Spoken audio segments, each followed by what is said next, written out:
सो पंहिंजे शोबे जे मुतालिक़ कुझु ॿुधाइजो त हिन दौर में कहिड़ी तब्दीली आई आहे। असांजे सॉफ्टवेयर इंजीनियरिंग में तव्हां ॾिसो त IT में सॉफ्टवेयर इंजीनियरिंग ॾाढी घणी कंट्रीब्यूशन आहे। सॉफ्टवेयर हाउसिस खुलनि था पिया, हिन में सॉफ्टवेयर प्रोजेक्ट्स अचनि था पिया, अमेरिका खां बि ईंदा आहिनि, इंग्लैंड खां बि ईंदा आहिनि, बाक़ी सॼी दुनिया खे ईंदा आहिनि। ऐं तरक़ी असां वटि इन करे बि थी थिए जो असां वटि लेबर जेका आहे सा उहा यानी उन कॉस्ट काफ़ी घटि थी थिए ऐं ॿाहिरि जेके आहिनि से खोड़ कॉस्ट वधी थी वञे। इन करे प्रोजेक्ट्स जेके आहिनि से पाकिस्तान में आउटसोर्स कंदा आहिनि। त जीअं जेका आहे से हिते जेके स्टूडेंट्स आहिनि जेके ग्रेजुएट कनि था पिया, उहे हितां खां वेही करे जेका ॿाहिरिनि मुल्कनि जा प्रोजेक्ट्स बि कनि ऐं हिते वेही करे अर्निंग बि कनि। ऐं तंहिंखां सवाइ जेका आहे असांजे इहो त फॉर्मल सेक्टर थी वियो। इनफॉर्मल में वरी फ्रीलांसिंग बि कंदा आहिनि खोड़ स्टूडेंट्स। असां वटि खोड़ स्टूडेंट्स अहिड़ा बि आहिनि जेके पढ़नि बि था ऐं फ्रीलांसिंग बि कंदा आहिनि ऐं पंहिंजी एजुकेशन जी फ़ी वग़ैरह बि जेके आहिनि उन में जनरेट कंदा आहिनि, प्रोफाइल बि ठाहींदा आहिनि ऐं उन खां पोइ अॻिते करियर बि बिल्ड कंदा आहिनि। सही, तमामु ज़बरदस्त। ऐं सॉफ्टवेयर इंजीनियरिंग यकीनन हिकिड़ी बहितरीनु फील्ड आहे ऐं हिन दौर में मां सम्झां थी त दौर जी हिकिड़ी वॾी रिक्वायरमेंट बि आहे।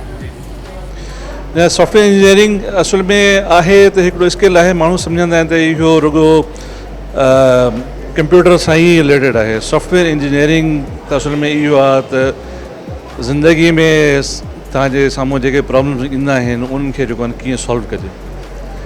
त असां जेके टेक्निक्स पढ़ाईंदा आहियूं उन घणो करे त मैथमेटिकल हूंदियूं आहिनि, पर ईअं आहे त प्रॉब्लम्स जेके ज़िंदगी में अचनि था पिया, मिसाल के तव्हां हिकिड़ी जाइ खां ॿी जाइ ते वञो था, तव्हांखे कहिड़ो रस्तो वठिणो आहे, इहो बि मतिलबु सॉफ्टवेयर इंजीनियरिंग जे प्रिंसिपल्स में ईंदो आहे। तव्हां पंहिंजो माइंड अप्लाई कयो ऐं अहिड़े क़िस्म जा प्रॉब्लम्स जेके आहिनि जेकॾहिं 3 मुख़्तलिफ़ रस्ता आहिनि त तव्हांखे कहिड़ो रस्तो वठणु खपे, उहो तव्हां जेको आहे अहिड़े क़िस्म बिल्कुलु ई ख़ासि तौर ते इंजीनियर्स जा जेके माइंड्स हूंदा आहिनि ॾाढा ट्रिकी हूंदा आहिनि। जी जी सो बहरहाल थैंक यू सो मच, तव्हां ख़ासि टाइम ॾिनो ऐं इन शोबे जे हवाले सां कुझु मालूमात असां सां शेयर कई। थैंक यू तव्हांजी वरी महिरबानी। जी व्यूवर्स, हिकु ॿियो लेक्चरर असां सां गॾु मौजूदु आहे, उन्हनि सां कुझु कचहरी कंदासीं। उन्हनि जी जेका फील्ड आहे उहा आहे AI, आर्टिफिशियल इंटेलिजेंस।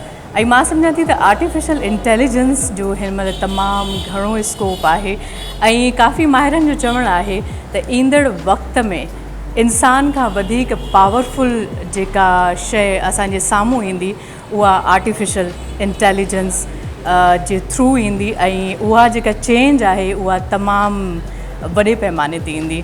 सो उन हवाले सां असां कचहरी कंदासीं सैयद मोहम्मद हसन ज़ैदी साहब सां।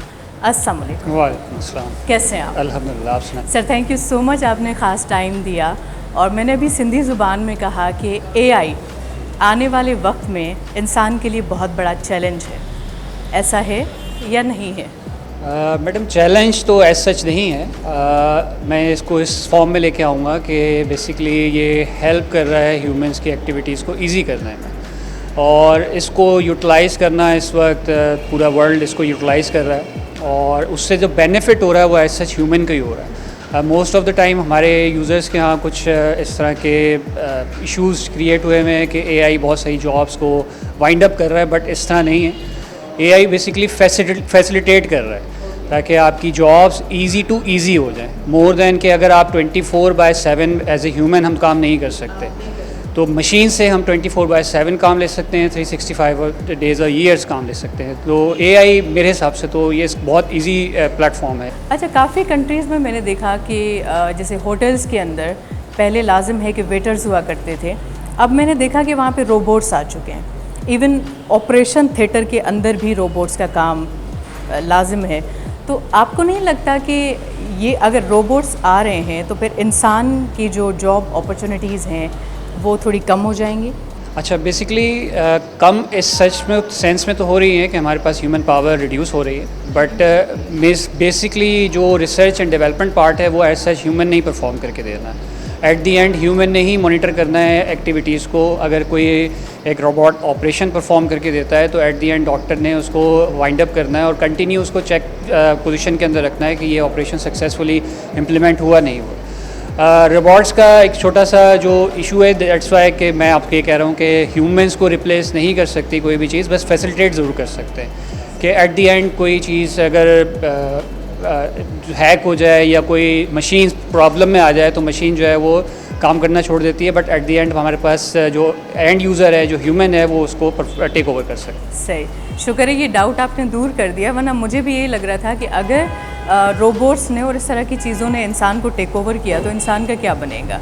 तो मैं बड़ा इस तशवीश में थी कि कहीं ऐसा ना हो कि इंसान बेचारा जो है ना वो परेशान हो जाए और सारा जो निज़ाम है वो रोबोट संभाल लें। सो बहरहाल, थैंक यू सो मच